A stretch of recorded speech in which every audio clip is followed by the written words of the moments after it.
In the sun-drenched streets of Paramour's light, the daughter was born into a shadows fight. She took her mother's name to lead the way and packed her secrets for the Roman day. Beneath the arches where the Tiber flows, a different kind of garden grew and rose. Not for the beauty, not for the pride, but for the secrets that a bride must hide. Oh, Julia, mistress of the glass, watching the centuries and the seasons pass. With arsenic laid and the belladonnas bloom, a quiet exit in a candlelit room. 600 shadows in the Roman mud, no sign of violence, no drop of blood, just a vial on the shelf, clear as the dew, the silent mercy of the Aqua Tofana brew. She kept an apothecary, a holy place for the hollow eyes and the bruised up face. She sold the earth for the labor's pain and the bitter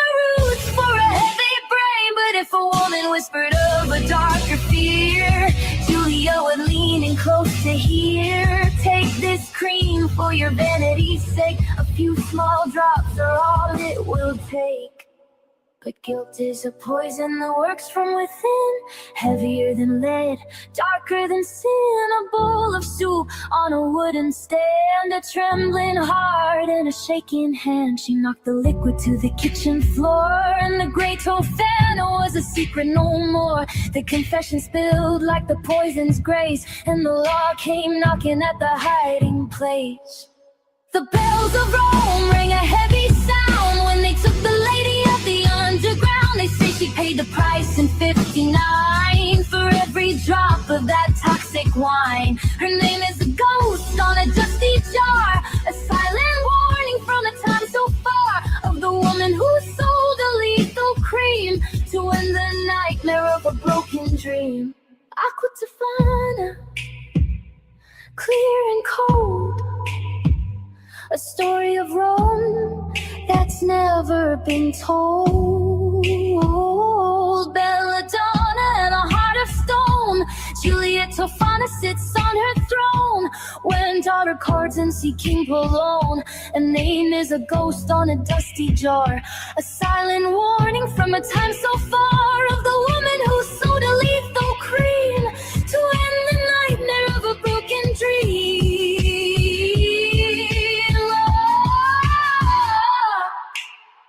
Aqua Tofana, clear and cold, a story of Rome that's never been told. Belladonna in a heart of stone, Giula Tofana sits on her throne.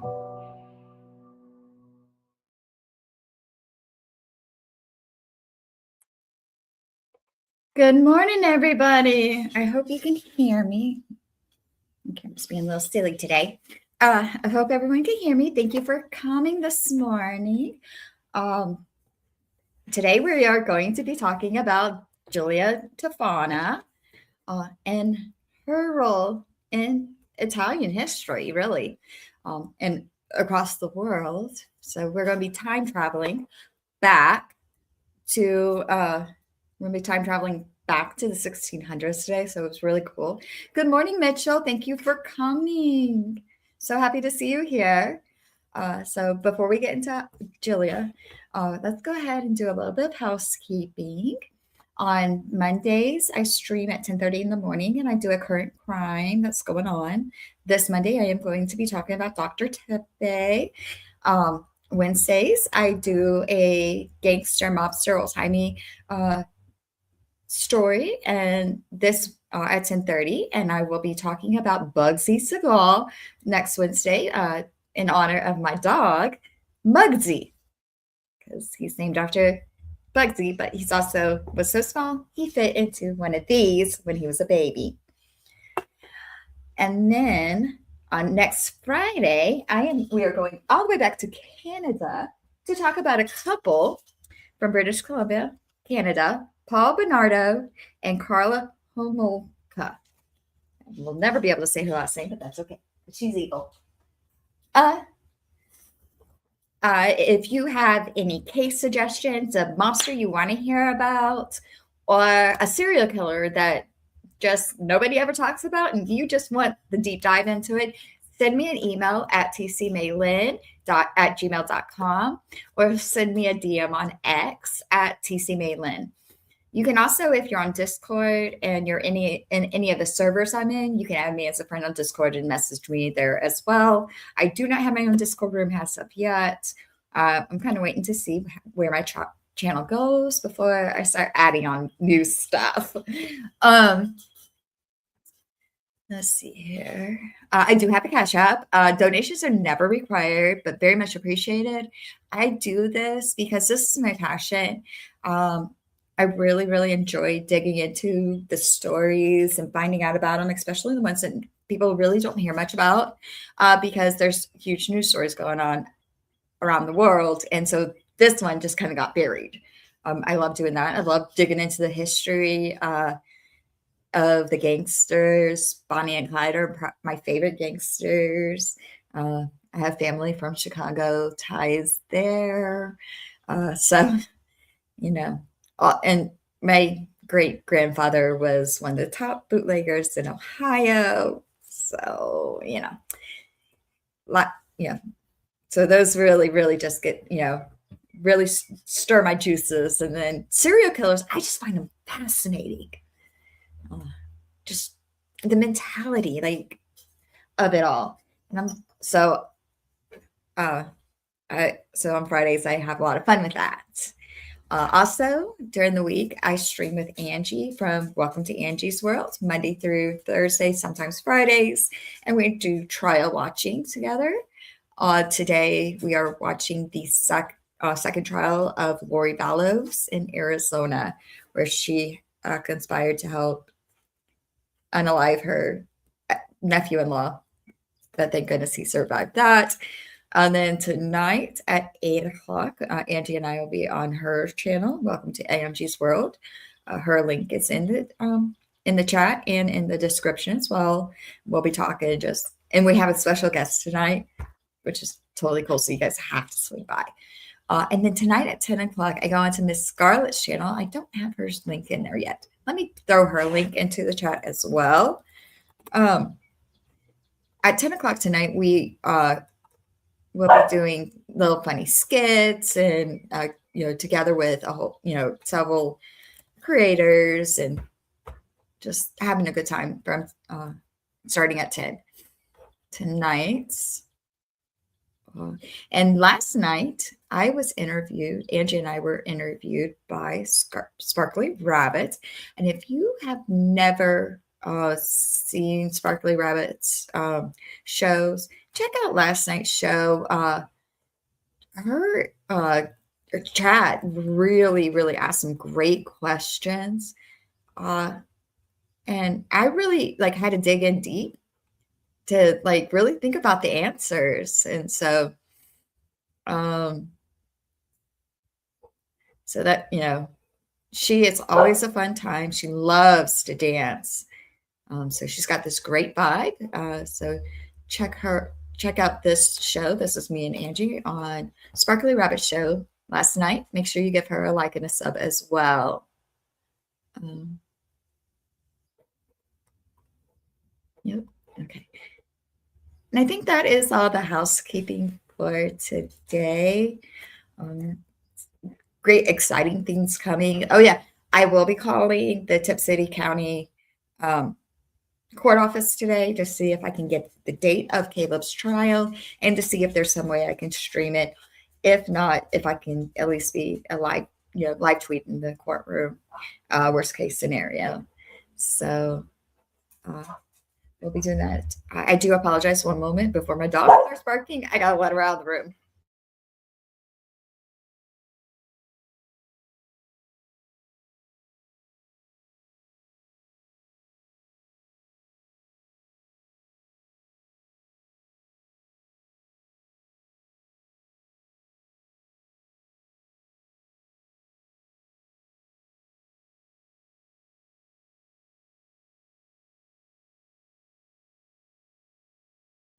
I am so sorry. My dogs have been really crazy the last couple of days. I do not know what's going on with them. They're usually pretty well behaved and quiet. So without further ado, we are going to talk about Miss Giula Tofana.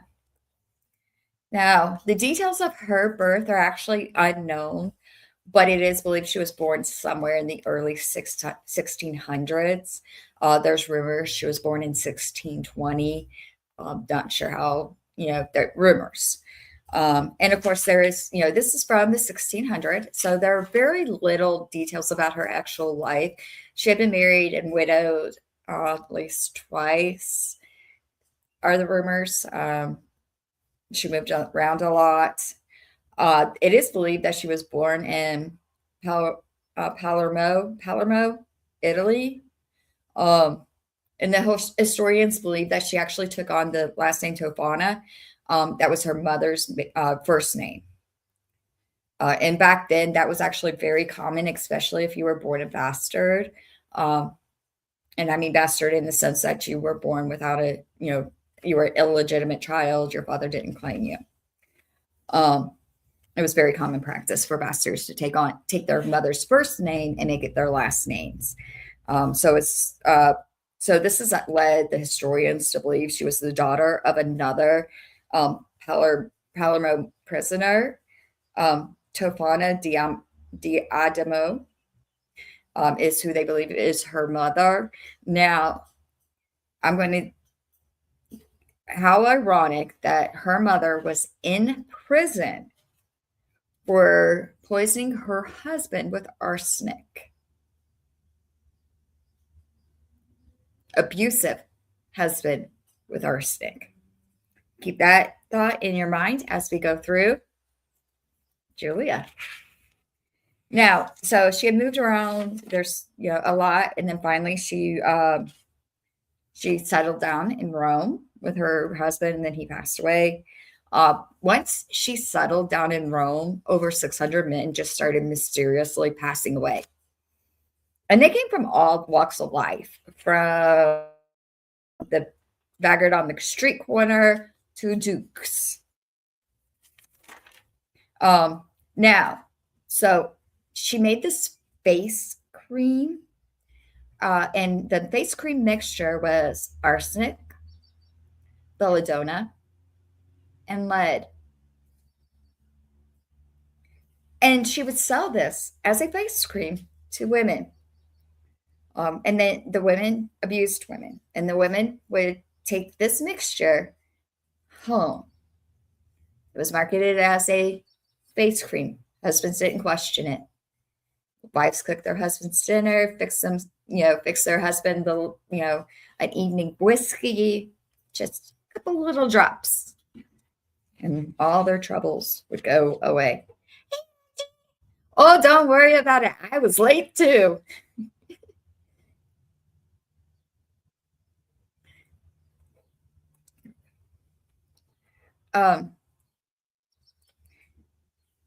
And she called this mixture aqua tofana. I love that. Aqua tofana. Sounds so mysterious.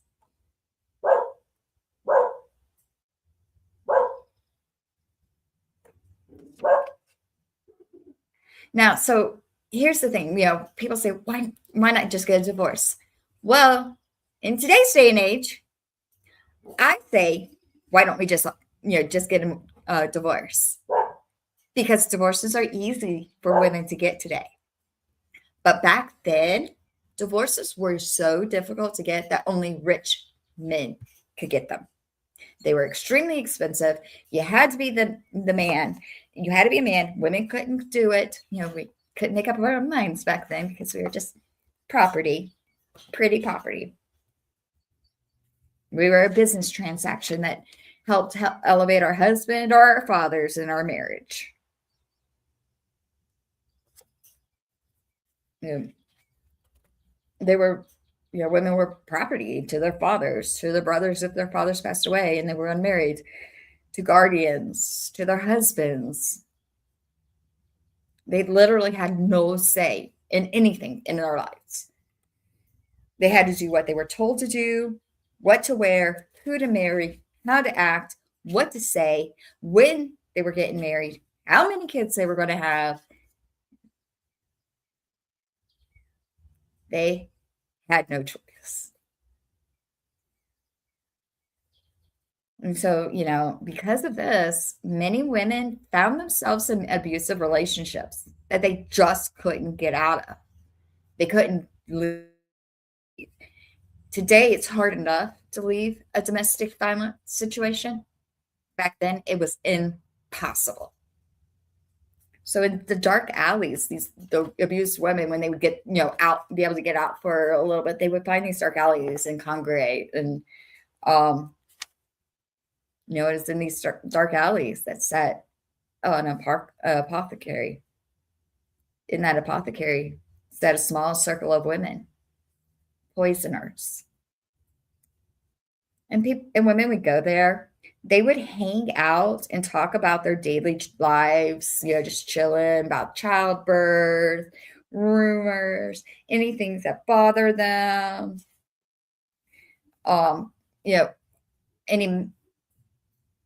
Anything, gossip, gossip on the streets. Oh, did you hear about Susie? Yeah, last week she was with Duke Collins, but this week she's hanging out with Duke Williams. That is so wrong. Talk about having class. That, teas, sipping the tea sessions. Now, the poisoners made many different concoctions. Aqua Tofana was not the only concoction that they made, nor was it the only thing they were known for. They made the herbal remedies for everything from childbirth to relief from heartache and troubles. There was something to help them sleep a little bit at night. And eventually worked that out. And this group of women in this apothecary, they were attacked, and quite a few of them were arrested. And 5 of these women from this apothecary were executed for murder and witchcraft. Because mixing herbs is you're a witch. I would have been considered a witch the moment I was born. I had fire engine red hair. And I looked like an alien because all you could see was my red hair and my huge eyes. I grew into my eyes, I think. Now, this execution happened in Camp Poe de Foy. And all of Rome became scandalized by this trial, by what happened, by this going on in the dark, seedy corners of Rome, and they try to make Rome sound like this great place, and it wasn't. Then you have men just mysteriously dying, so they were scandalized. But no one was more scandalized than Pope Alessandro VII, the heir to a wealthy family, a banking family, the Qing banking family. Pope Alessandro VII was hellbent on catching these man-killing witches. How dare they kill our men? Here he is. Ain't he handsome? Kind of looks like Rasputin from Anastasia. Now Pope Alessandro had Inquisitor Stefano Bracchi to start investigating these women when he first heard about the men dying around the city like fleas.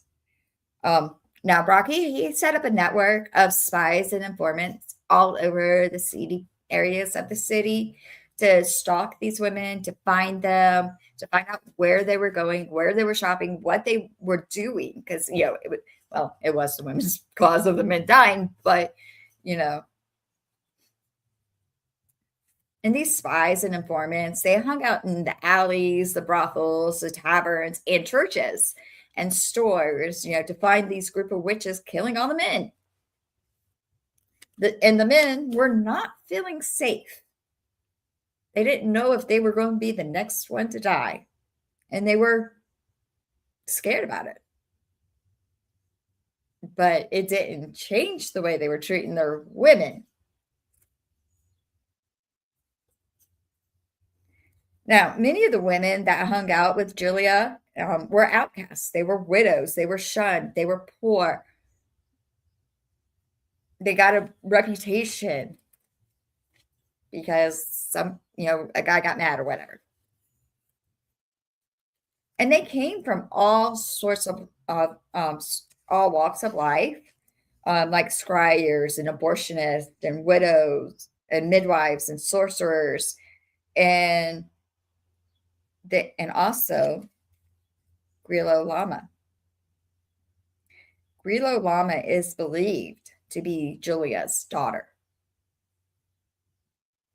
Now, some of the women that were hanging out with Giulia were Giovanna de Gratis, who was a midwife on the run, Maria Spinola, who was a prostitute and a seller of charms and enchantments, Grazi Farina, who was a wise and crone. She dispensed the aqua tofana during mass and at the washing streams, and she would also disappear for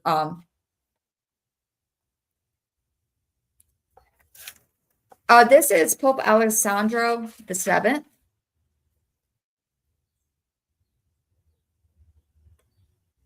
And this is Giula Tofana dispensing her aqua tofana.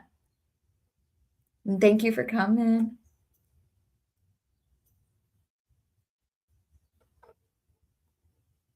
You're welcome. Thank you so much for coming. I'm so happy to see you here. And with Juliana, these women wreaked havoc on the Romans' men. And they hid the apothecary shop in Via de Corta Sabella. And this is where they dispensed their poultices, their powders, their potions, for all the normal stuff, in the front of the shop, for like headaches, hysteria, fevers, childbirth. But by moonlight, in the back rooms, the ladies were busy working on making aqua tofana. Each dose was carefully measured out into vials. And remove this here so you can see the whole bottle. So they would put the aqua tofana in this bottle, and then they would put this picture of Saint Nicola di Bari on the front of it. So no one would even question what it was if they saw it. So, they stay hidden among the stench and filth of the underworld, and they stayed close to the center of the Catholic world so that they were easy access to needy women. And many, many women would seek Giulia and her friends out for help. They were prostitutes. They were wives, even a duchess. A duchess. Now, the duchess is the reason why, Pope Alessandro realized this was a problem, because before her, only poor men were dying. But the duchess, she sought him out, begging for help. And she bought a bottle of aqua tofana, and she used it. Now, the Duke's death is what brought the Inquisition of the death of all the men dying in Rome. And as the news of the investigation started tightening around the women started working frantically to get this out to other women in Rome that were being abused.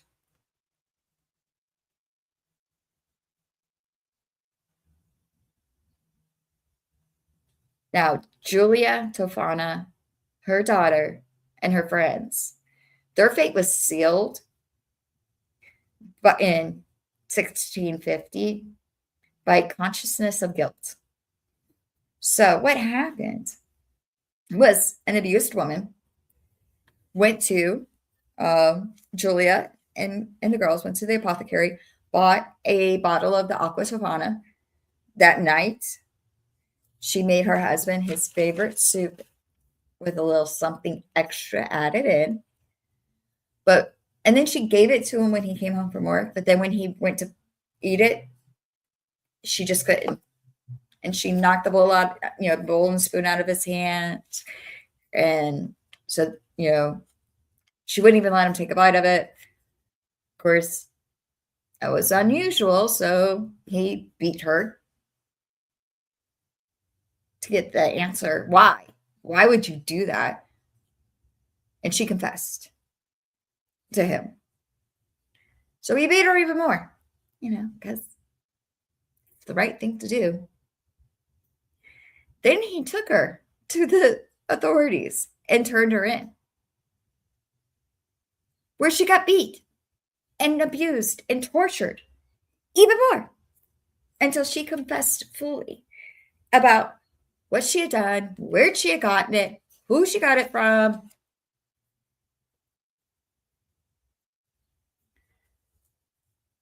And she was sentenced to death once she confessed. Now the authorities have Giulia's name, and they are searching Rome all over for her. And while they were searching for her, she escaped and then received sanctuary at a local church. But then rumors have started that Giulia was poisoning the water supply. And so that gave the authorities reason to storm the church and arrest her. Now, after being brutally tortured for days, Giulia confessed to selling over 600 bottles of Aqua Tofana between 1633 and 1651 when she was arrested. Alone. She said she had no help. And then Giulia, her daughter, and 3 of her friends were executed in 1659. And the recipe to Aqua Tofana died with them. So I hope you guys enjoyed today's story. I know it's a really, really short one because there's just not much information about her. But I'll tell you what, when I first heard about Aqua Tofana and I first heard what she did, I was just like, you know what? This chick, she's right up my alley. She loves to study. And she likes to protect those who can't protect themselves. So is she a hero? Or is she a serial killer, a monster? I'll let you decide. I know what I think. And that's it for today. So I want to thank everybody for coming. I know, like I said, it's a really, really, really short one. There's just not much information. She was born in the early 1600s. There's not, so, but yeah, this is how she killed 600 men and never met a single one of her victims.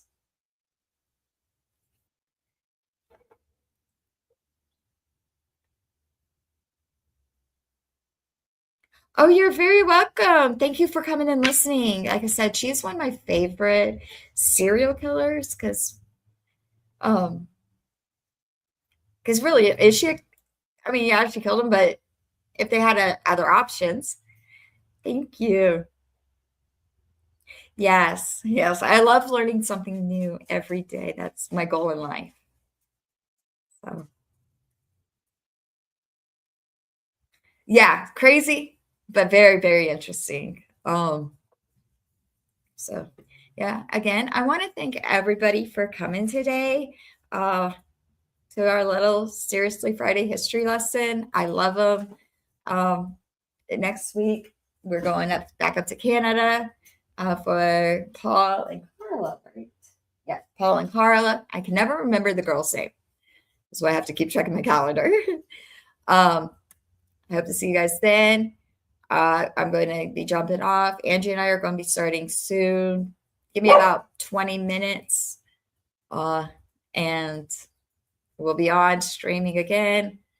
Thank you guys so much for coming. I love you guys all. Don't forget to like, share, and subscribe. Follow me on X at TC Maylin. Love you guys. Always, always go out with peace, love, and peace in your hearts. I love you guys. Bye.